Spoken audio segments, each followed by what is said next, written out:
محترم سامعین کرام، غسان کا بادشاہ جبلہ تھا، پہلے عیسائی تھا، لیکن جب مسلمانوں نے شام کو فتح کیا تو یہ مسلمان ہو گیا۔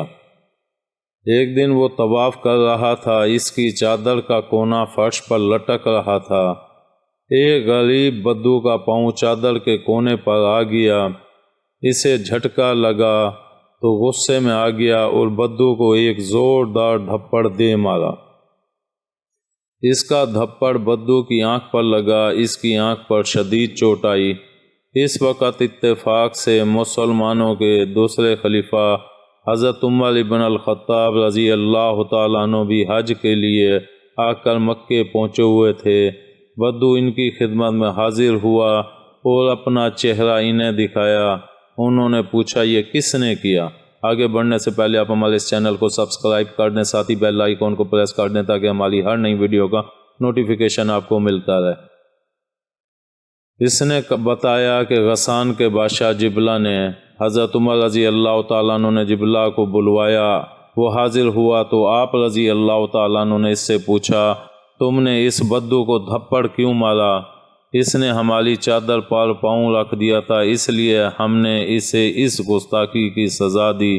اور یہ سزا کیا ہے؟ ہم تو اس رتبے کے آدمی ہیں کہ ایسی گستاخی کرنے والے کو سزائے موت دیتے ہیں۔ اس پر حضرت عمر رضی اللہ تعالیٰ عنہ نے فرمایا، اب جہلیت کا زمانہ نہیں رہا، اسلام میں سب مسلمان برابر ہیں۔ تم نے اس غریب مسلمان کے ساتھ زیادتی کی ہے، لہٰذا اسے حق پہنچتا ہے کہ یہ اس کا بدلہ لے، اور بدلہ یہ اسی طرح لے سکتا ہے کہ یہ تمہارے منہ پر دھپڑ مارے۔ ہاں، یہ تمہیں معاف کر دے تو اور بات ہے، بہتر یہی ہے کہ تم اسے کچھ دے کر راضی کر لو۔ آپ رضی اللہ تعالیٰ عنہ کی بات سن کر جبلہ نے کہا، امیر المومنین، کیا آپ کے نزدیک بادشاہ اور ایک بدو میں کوئی فرق نہیں؟ یہ کیسے ہو سکتا ہے کہ یہ مجھے دھپڑ مارے یا میں اسے راضی کروں، اس کی منت کروں؟ حضرت عمر رضی اللہ تعالیٰ عنہ نے جواب میں ارشاد فرمایا، اسلام کا قانون سب مسلمانوں کو برابر کا درجہ دیتا ہے، اس لیے تمہیں سزا بھگتنا ہوگی یا پھر بدو کو راضی کرنا ہوگا۔ جبلہ یہ سن کر سوچ میں پڑ گیا۔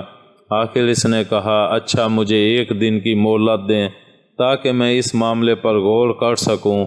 حضرت عمر رضی اللہ تعالیٰ عنہ نے اس کی یہ بات منظور کر لی۔ جبلہ کے دماغ میں بادشاہی کا غرور تھا۔ وہ وہاں سے اپنے خیمے میں پہنچا اور رات کے وقت چھپ کر شام کی طرف بھاگ نکلا۔